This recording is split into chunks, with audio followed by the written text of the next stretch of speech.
The faintest ink is better than the best memory. Once upon a time, in a quaint village nestled between rolling hills and whispering woods, there lived an elderly woman named Alara. She was known far and wide for her wisdom, a treasure trove of stories, and an uncanny ability to weave lessons from the simplest of life's moments. But there was one story she had never told, a tale that lay dormant in her heart, waiting for the right time to be set free. Alara's life was a mosaic of experiences, some bright and vibrant, others dark and shadowed. As she grew older, she began to feel the weight of all these untold stories pressing on her soul. She knew it was time to leave behind a piece of herself, something that would outlast her, something that would speak to future generations. But where to begin? One crisp autumn morning, as the golden leaves fluttered like whispers of the past, Alara sat by the window of her small cottage, a blank journal open before her.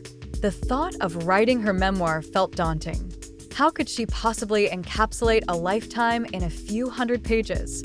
Her hand hovered over the page, and then she remembered a proverb her grandmother once told her: "The faintest ink is better than the best memory." With a deep breath, Alara dipped her quill into the ink and began to write.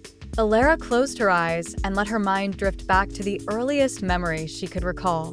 She saw herself as a young girl, running barefoot through the fields, her laughter mingling with the wind. She began to write about that day, the smell of fresh earth, the sound of birdsong, and the way the sun kissed her skin. She didn't worry about the order or significance of the memory. She simply wrote what she remembered. As she wrote, Alara focused not just on the events, but on how they made her feel. She wrote about the joy of those carefree days, but also about the sadness of losing her mother at a young age. She poured her heart onto the pages, knowing that emotions were the threads that would connect her story to others. She learned to embrace the vulnerability in sharing her deepest feelings, realizing that this honesty would give her memoir its soul. Alara then thought about the moments that had shaped her life, the turning points. She wrote about the day she left her village to study in the city, the heartache of her first love, the challenges of starting a family, and the triumphs and failures of her career. Each turning point was like a chapter in her life, a marker of change and growth.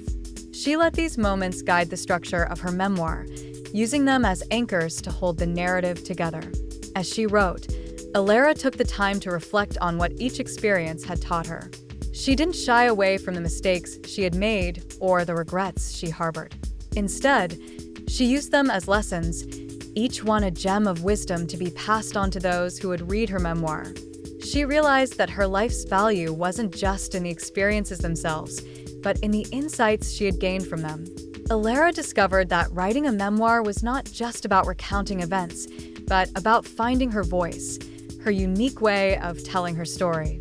She allowed her personality to shine through her words, infusing the narrative with her humor, wit, and warmth.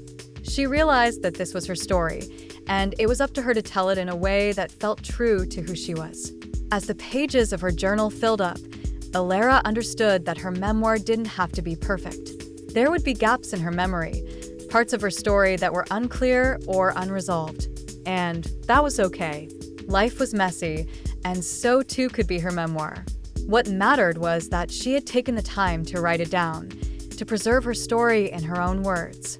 When Alara finally finished her memoir, she felt a deep sense of peace. She knew that her story, with all its imperfections and emotions, was a gift she could give to the world.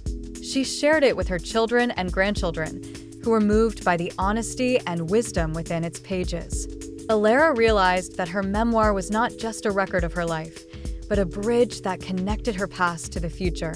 Writing a memoir is not about creating a flawless narrative, but about capturing the essence of who you are, embracing your journey, and sharing your story with the world. It is through our stories that we leave a legacy, one that can inspire, teach, and connect us across generations. Did you ever come across such a situation in your life? Did you like this story? Do share your valuable views in the comment section. I would love to read them and respond. Please do share this story with someone who needs it today, and consider subscribing to my channel. Like, comment, and share. Be happy, and spread that happiness to everyone. Make someone smile today. Thank you.